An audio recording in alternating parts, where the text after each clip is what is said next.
ನಾನು ಟೇಸ್ಟ್ ಮಾಡಿದ್ದೀನಿ. Really fantastic. ಮೈಲ್ಡಾಗಿ, ತುಂಬ ಸಾಫ್ಟಾಗಿ, ಒಂಥರ ಸಕ್ಕತ್ತಾಗಿದೆ. This is called real home made wine. ಸೀಬೆಕಾಯಿ ವೈನ್, ಹೋಮ್ ಮೇಡ್ ವೈನ್ ಅಂದರೆ ಹಿಂಗೆ ಇರಬೇಕು ಅನ್ನೋ ರೇಂಜ್ಗೆ ಈ ವೈನ್ ಇದೆ. ಇಷ್ಟರ ಮಟ್ಟಿಗೆ ಒಳ್ಳೆ ರಿಸಲ್ಟ್ ಸಿಗುತ್ತೆ ಅಂತ ನಾನಂತೂ ಅಂದ್ಕೊಂಡಿರಲಿಲ್ಲ. Really fantastic.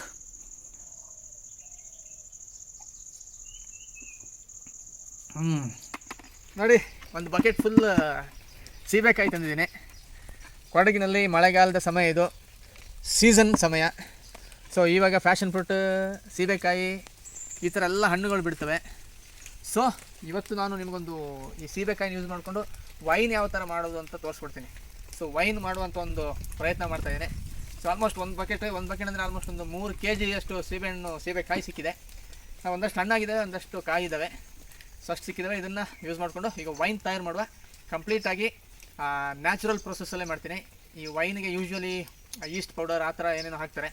ಸೊ ಆ ಥರ ಯಾವುದೇ ರೀತಿಯ ಎಕ್ಸ್ಟ್ರಾ ಇಂಗ್ರೀಡಿಯೆಂಟ್ಸ್ನ ಹಾಕದಂಗೆ ನ್ಯಾಚುರಲಾಗಿ ಹೆಂಗೆ ಮಾಡ್ಬೋದು ಅನ್ನೋದನ್ನ ನಾನು ನಿಮಗೆ ಇವತ್ತು ತೋರಿಸ್ಕೊಡ್ತೀನಿ. ಈ ಕೊಡಗು ಅಂದಮೇಲೆ ಒಂದಷ್ಟು ಜನರಿಗೆ ಯಾವ ಥರ ವೈನ್ ಮಾಡಬೇಕು, ಏನು ವಿಷಯ, ಏನು ಕತೆ ಅಂತ ನಾನೇನು ಸಪ್ರೇಟ್ ಹೇಳೋದು ಬೇಡ. ಸೊ ನನ್ನ ಕಡೆಯಿಂದ ಸೀಬೆಕಾಯಿ ವೈನ್ನ ನಾನು ತಯಾರು ಮಾಡ್ತೀನಿ, ಅದನ್ನು ನಿಮ್ಮ ಜೊತೆ ಹಂಚ್ಕೋತಿದ್ದೀನಿ ಅಷ್ಟೇ. ಸೊ ಸೀಬೆಕಾಯಿ ಇನ್ನೊಂದು ವಿಷಯ ಹೇಳಲೇಬೇಕು. ಇಷ್ಟೊಂದು ಸೀಬೆಕಾಯಿ ನಮ್ಮ ತೋಟದಲ್ಲೇ ಬೆಳೆದಂಥದ್ದು.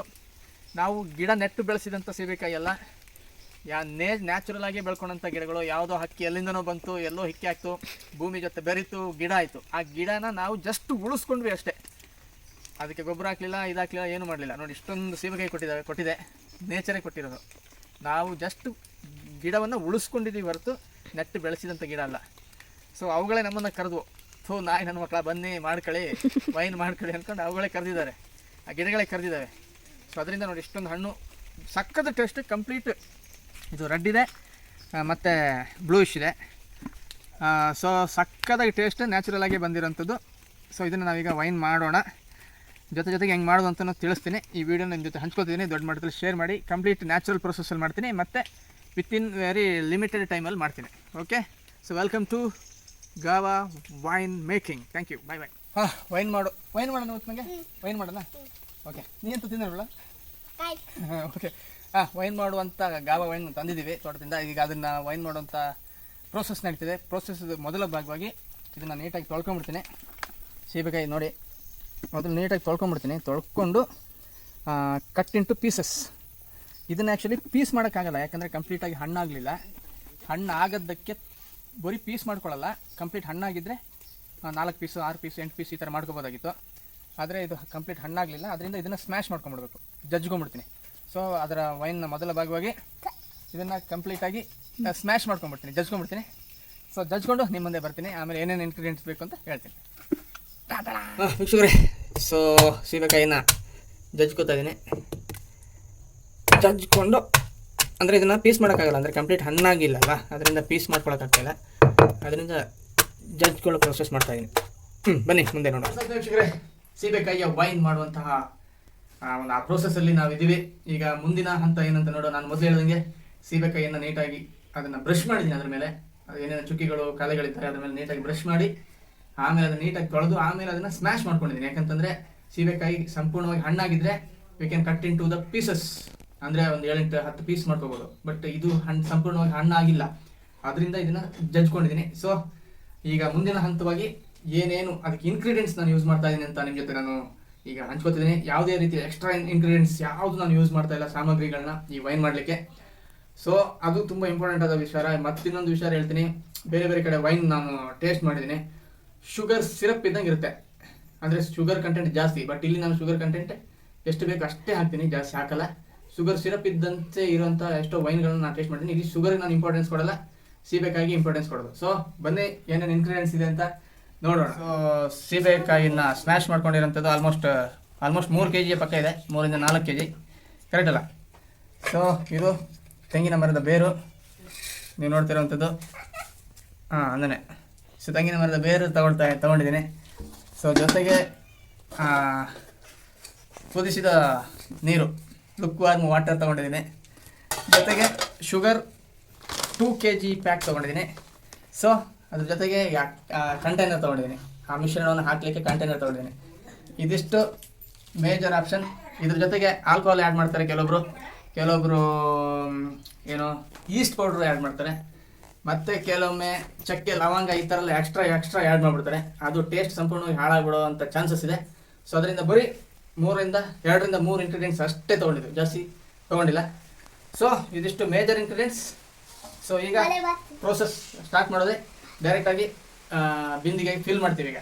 ಸೊ ಈಗ ಈ ಸೀಬೆ ಹಣ್ಣನ್ನು ಏನು ಕಂಟೈನರ್ಗೆ ಹಾಕ್ತಾಯಿದ್ದೀನಿ. ಒಂದು ಪ್ಲಾಸ್ಟಿಕ್ ಬಿಂದಿಗೆಯನ್ನು ಯೂಸ್ ಮಾಡ್ತಾ ಇದ್ದೀನಿ ನಾನು ಕಂಟೈನರ್ನಾಗಿ. ಕೆಲವೊಬ್ರು ಪಿಂಗಾಣಿ ಪಾತ್ರೆ ಯೂಸ್ ಮಾಡ್ತಾರೆ, ಕೆಲವೊಬ್ಬರು ಏನೋ ಗಾಜಿನ ಪಾತ್ರೆಯನ್ನು ಯೂಸ್ ಮಾಡ್ತಾರೆ. ಈ ಥರ ನಿಮ್ಗೆ ಯಾವ ಅನುಕೂಲ ಇರುತ್ತೆ ಆ ಥರ ಪಾತ್ರೆಗಳನ್ನ ಯೂಸ್ ಮಾಡ್ಬೋದು. ಈಗ ನಾನು ಇದನ್ನ ಒಂದು ಲೇಯರ್ ಸೀಬೆ ಹಣ್ಣನ್ನು ಹಾಕ್ತೀನಿ, ಇನ್ನೊಂದು ಲೇಯರ್ ಶುಗರನ್ನು ಹಾಕ್ತೀನಿ. ಬಟ್ ಫೈನಲಿ ಅದೆಲ್ಲ ಮಿಕ್ಸ್ ಆಗಿಬಿಡುತ್ತೆ, ಅದು ಬೇರೆ ವಿಷಯ. ಸೊ ಬಟ್ ಈಗ ಲೇಯರ್ ಬೈ ಲೇಯರೇ ಹಾಕ್ತೀನಿ. ಮೊದಲನೇದಾಗಿ ಫಸ್ಟ್ ಲೇಯರ್ ಸೀಬೆ ಹಣ್ಣನ್ನು ತುಂಬಿಸ್ತಾ ಇದ್ದೀನಿ. ಸೊ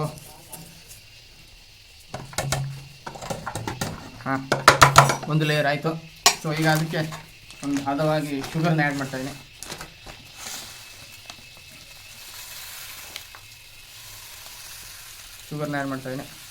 ಸೊ ಈಗ ನಾನು ಲೇಯರ್ ಬೈ ಆ್ಯಡ್ ಮಾಡ್ತಾ ಹೋಗ್ತೀನಿ. ಆಲ್ರೆಡಿ ಹಾಕ್ತಾನೆ ಇದ್ದೀನಿ. ಸೊ ಮಧ್ಯೆ ಒಂದೊಂದು ಬೇರನ್ನು, ತೆಂಗಿನಕಾಯಿ ಬೇರು, ಇದು ಒಂದು kind of Ayurvedic. So medicine value ಇರುವಂಥದ್ದು, ಒಂದು ಸ್ವಲ್ಪ ಮಟ್ಟಿಗಿನ ಕಿಕ್ ಕೊಡುವಂಥದ್ದು. ಸೊ ಅದನ್ನು ಒಂದೊಂದು ಪೀಸು ಕೂಡ ಹಾಕ್ಕೊಳ್ತಾ ಇದ್ದೀನಿ ಮಧ್ಯೆ. ಸೊ ಹಾಗೆ ತುಂಬಿಸ್ತಾ ಇದ್ದೀನಿ ಬಿಂದಿಗೆ. ಇದು ಒಂದು 3ರಿಂದ 3.5 kg ಒಂದು ಸೀಬೆಕಾಯಿಗೆ ಸುಮಾರು 2 kg ಶುಗರ್ನ ಆ್ಯಡ್ ಮಾಡಿದ್ದೀವಿ. ಸೀಬೆಕಾಯಿ, ಶುಗರ್ ಮತ್ತು ತೆಂಗಿನ ಮರದ ಬೇರು ಜೊತೆಗೆ ಲುಕ್ ವಾರ್ಮ್ ವಾಟರ್, ಒಂದು ಏನು ಹೇಳೋದು, ಬಿಸಿ ನೀರು, ಸಂಪೂರ್ಣ ಬಿಸಿ ಅಲ್ಲ, ಕುದಿದು ಆರಿಸಿದಂಥ ನೀರು, ಸ್ವಲ್ಪ ಬಿಸಿ ಇರಬೇಕಾಗುತ್ತೆ. ಲುಕ್ ವಾರ್ಮ್ ವಾಟರ್ ಹಾಕ್ಕೊಂಡು ಈಗ ಆ್ಯಡ್ ಮಾಡ್ತೀನಿ. ಸೊ ಇಲ್ಲಿ ಪ್ರೆಸೆಂಟ್ ಇರೋದು ತೆಂಗಿನ ಮರದ ಬೇರು, ಸೀಬೆಕಾಯಿ ಮತ್ತು ಶುಗರ್ಗೆ ನಾನು ಜಾಸ್ತಿ ಇಂಪಾರ್ಟೆನ್ಸ್ ಕೊಡಲಿಲ್ಲ. ಯಾಕಂತಂದರೆ ಒಂದಷ್ಟು ಇಂಟರ್ನ್ಯಾಷನಲ್ ಬ್ರ್ಯಾಂಡ್ಗಳನ್ನ ನಾನು ನೋಡಿದ್ದೀನಿ, ಬೇರೆ ಬ್ರ್ಯಾಂಡ್ ವೈನ್ಗಳನ್ನ. ಶುಗರ್ ಸಿರಪ್ ಇದ್ದಂಗೆ ಇರುತ್ತೆ ಅನ್ನೋದು ನಾನು ನೋಡಿದಂಥ ಸತ್ಯ. ಶುಗರ್ ಸಿರಪ್ಪೇ, ನಮಗೆ ಗೊತ್ತಿಲ್ಲ ಒಂದಷ್ಟು ವಿಷಯಗಳು. ಸೊ ಅದರಿಂದ ಶುಗರ್ ಕಂಟೆಂಟ್ ಎಷ್ಟು ಬೇಕು ಅಷ್ಟೇ ಹಾಕಿದ್ದೀನಿ. ಈಗ ಇದಕ್ಕೆ ಕುದಿಸಿ ಆರಿಸಿದಂಥ ನೀರನ್ನು ಹಾಕೋತೀನಿ. ಅಂದರೆ ಈಗ ಒಂದು 3 kg ಅಂದಾಗ ಪ್ರಪೋಸಲ್ ನಾನೇನು ತೋರಿಸ್ಕೊಟ್ಟಿದ್ದೀನಿ, 3 kg ಅಂದಾಗ ಸುಮಾರು ಒಂದು 6 ಲೀಟರ್ ನೀರನ್ನ ಉಳ್ಕೋಬೇಕಾಗುತ್ತೆ. ಅದು ಒಂಥರ ಪ್ರಪೋಸಲ್ ತೊಗೋಬೋದು. ಮತ್ತು ಇನ್ನೊಂದು ಥರದಲ್ಲಿ ಅಂದರೆ ಈ ಕಂಟೆಂಟ್ ಏನಿದೆ ಆ ಕಂಟೆಂಟ್ ಮೇಲೆ ಈ ಬಿಂದಿಗೆ ಒಳಗಡೆ ಒಂದು ಎಷ್ಟು ಕ್ವಾಂಟಿಟಿ ಇದೆ ಆ ಕ್ವಾಂಟಿಟಿಯ ಮೇಲೆ ಒಂದು ಅರ್ಧ ಅಡಿ ನೀರು ನಿಂತ್ಕೋಬೇಕು. ಆ ಥರ ನೀವು ಪ್ರಪೋಸಲ್ ತೊಗೋಬೋದು. ಸೊ ಒಂದು ಅರ್ಧ ಅಡಿ ನೀರಾದರೂ ನಿಂತ್ಕೋಬೇಕು ಅದ್ರ ಮೇಲೆ. ಸೊ ಅಷ್ಟು ನೀರನ್ನು ನಾನು ಆ್ಯಡ್ ಮಾಡ್ತಾಯಿದ್ದೀನಿ. ಆ್ಯಡ್ ಮಾಡಿ ನಂತರ ಇದನ್ನು ಟೈಟಾಗಿ ಬಟ್ಟೆಯಿಂದ ಕಟ್ಟಿಬಿಡೋದು. ಅದಕ್ಕಿಂತ ಮೊದಲು ಅದನ್ನು ಸರಿಯಾಗಿ ಅಲ್ಲಾಡಿಸ್ಬೇಕು. ಆ ಶುಗರೆಲ್ಲ ಸ್ವಲ್ಪ ಕರಗಬೇಕು. ಸೊ ಅದಾದ ನಂತರ ತುಂಬ ಟೈಟಾಗಿ ಇದನ್ನು ಬಾಯಿಯನ್ನು ಮುಚ್ಚಬೇಕು. ಸೊ ಚೆನ್ನಾಗಿ ತಿರುಗಿಕೊಂಡಿದ್ದೀನಿ. ಚೆನ್ನಾಗಿ ತಿರುವಾಯಿತು. ಈಗ ನೇರವಾಗಿ ಇದನ್ನು ಕಟ್ಟಿಡುವ ಒಂದು ಪ್ರಕ್ರಿಯೆ. ಸೊ ನೇರವಾಗಿ ಈ ಥರ ಸಂಪೂರ್ಣವಾಗಿ ಮುಚ್ಚಿಬಿಡ್ತೀನಿ. ಕಟ್ಟಿ ಸಂಪೂರ್ಣವಾಗಿ ಕಟ್ಟಿ ತುಂಬ ಭದ್ರವಾಗಿ ಕಟ್ಟಬೇಕು. ಇದು ಅಂದರೆ ಫರ್ಮೆಂಟೇಷನ್ ಪ್ರಕ್ರಿಯೆಗೆ ಹೆಲ್ಪ್ ಆಗುತ್ತೆ. ಸೊ ಭದ್ರವಾಗಿ ಕಟ್ಟಿ ಸುಮಾರು 25ರಿಂದ 30 ದಿನ ಇದನ್ನು ಇದೇ ಕಂಡೀಷನಲ್ಲಿ ಇಡಬೇಕು. ಕಂಟೈನರ್ಗೆ ಸಂಪೂರ್ಣವಾಗಿ ತುಂಬಿಸಿ ಏನೇನು ಮಾಡಬೇಕು ಪ್ರೋಸೆಸ್ ನಾನು ಮೊದಲೇ ಹೇಳ್ದಂಗೆ ಆ ಪ್ರೋಸೆಸ್ ಎಲ್ಲ ಮಾಡಿದ್ದೀನಿ. ನಾವು ಈ ಸಲ ಯೂಸ್ ಮಾಡಿದ್ದು ಕೆಂಪು ಬಣ್ಣದ ಸೀಬೆಕಾಯಿ, ವೈಟ್ ಬಣ್ಣದ ಸೀಬೆಕಾಯಿ ಅಲ್ಲ. ಸೊ ವೈನ್ ಕೂಡ ಕೆಂಪು ಬಣ್ಣದಿಂದನೇ ಕೂಡಿರುತ್ತೆ. ಸೊ ಸ್ಮ್ಯಾಶ್ ಮಾಡಿ ಹಾಕಿದ್ದೀವಿ, ತೆಂಗಿನಕಾಯಿಯ ಬೇರನ್ನು ಹಾಕಿದ್ದೀವಿ, ಶುಗರ್ನ ಹಾಕಿದ್ವಿ. ಇದೆಲ್ಲ ಒಂದು ಪ್ರಪೋಸಲಲ್ಲಿ ಒಂದು ಲೆವೆಲ್ ಹಾಕಿದ್ದೀವಿ. ಇಷ್ಟೇ ಕ್ವಾಂಟಿಟಿಗೆ ಇಷ್ಟೇ ಅನ್ನೋ ಥರ ನಾನು ಏನು ಹೇಳಿಲ್ಲ. ನೀವು ಹೆಂಗೆ ಬೇಕೋ ಆ ಥರ ಅದನ್ನು ಮಾಡ್ಕೋಬೋದು. ಸೊ ಫೈನಲ್ ಆದಮೇಲೆ ಸಂಪೂರ್ಣವಾಗಿ ಬಿಗಿಯಾಗಿ ಇದರ ಬಾಯಿನ ಕಟ್ಟಿ ಇದನ್ನು 25ರಿಂದ 30 ದಿನ ಇಡ್ತೀವಿ ಅಲ್ಲವೇ? 20ರಿಂದ 30 ದಿನ ಇಡ್ತೀವಿ. ಸೊ ಸಂಪೂರ್ಣವಾಗಿ ಹಣ್ಣಾಗಿದ್ದಿದ್ರೆ 20ರಿಂದ 25 ದಿನ ಇಟ್ಟಿದ್ರೆ ಸಾಕು. ಇದು ಸ್ವಲ್ಪ ಕೀಚು ಕಾಯಿಗಳು ಸಂಪೂರ್ಣವಾಗಿ ರೈಪಂಡ್ ಆಗಿಲ್ಲ, ಅದರಿಂದ 25ರಿಂದ 30 ದಿನ ಇದನ್ನು ಇಡ್ತೀವಿ. ಸೊ ನೀವು ಕಂಟೈನರ್ ತುಂಬಿಸಿ ಆದಮೇಲೆ ಇಲ್ಲೊಂದು ಗ್ಯಾಪ್ ಬರುತ್ತೆ. ಒಂದಿಷ್ಟು ಗ್ಯಾಪ್ ಮೇಂಟೈನ್ ಮಾಡಲೇಬೇಕು ಒಳಗಡೆ, ಇಲ್ಲಾಂದರೆ ಬಸ್ಟ್ ಆಗುವಂಥ ಒಂದು ಚಾನ್ಸಸ್ ಜಾಸ್ತಿ ಇರುತ್ತೆ. ಸೊ ಅದರಿಂದ ಒಂದಿಷ್ಟು ವೆಂಟಿಲೇಷನ್ಗೆ ಹೆಲ್ಪ್ ಆಗೋ ಥರ ಒಂದಿಷ್ಟು ಗ್ಯಾಪ್ ಕೊಡಬೇಕು ಬಿಂದಿಗೆ ಒಳಗಡೆ ಅಥವಾ ಯಾವ ಕಂಟೈನರ್ ಒಳಗಡೆ ಕೂಡ. ಸೊ ಇದಾದ ನಂತರ 25ರಿಂದ 30 ದಿನ, 30 ದಿನನೇ ಇಟ್ಕೊಳ್ಳಿ. 30 ದಿನ ಇದನ್ನು ಇದೇ ಕಂಡೀಷನಲ್ಲಿ ಡಾರ್ಕ್ ಶೇಡಲ್ಲಿ ಇದೇ ಥರ ಇಟ್ಬಿಡಿ, ಸುಮ್ಮನಾಗ್ಬಿಡಿ. ಫೈನಲಿ 30 ದಿನ ಆದಮೇಲೆ ಇದನ್ನು ತೆಗೆದುಬಿಟ್ಟು ಫಿಲ್ಟರ್ ಮಾಡಿಕೊಂಡು ಬಾಟ್ಲಿಗೆ ತುಂಬಿಸುವ.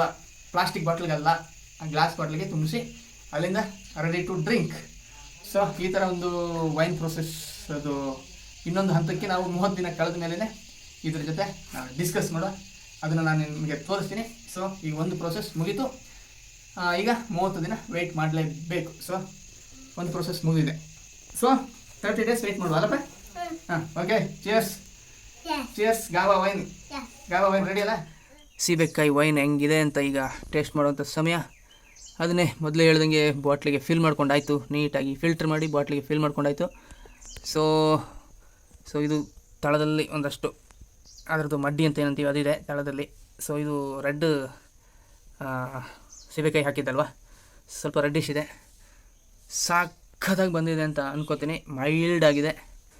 ಸೊ ಈಗ ಕುಡಿದ್ಬಿಟ್ಟು ರಿಯಲ್ ರಿಸಲ್ಟ್ ಹೇಳ್ತೀನಿ.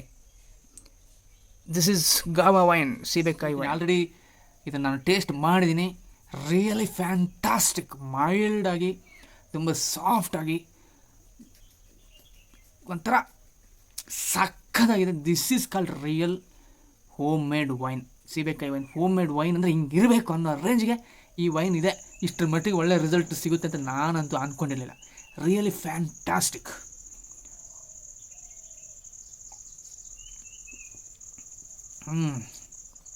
ರಿಯಲಿ ತುಂಬ ಸಖತ್ತಾಗಿ ಬಂದಿದೆ.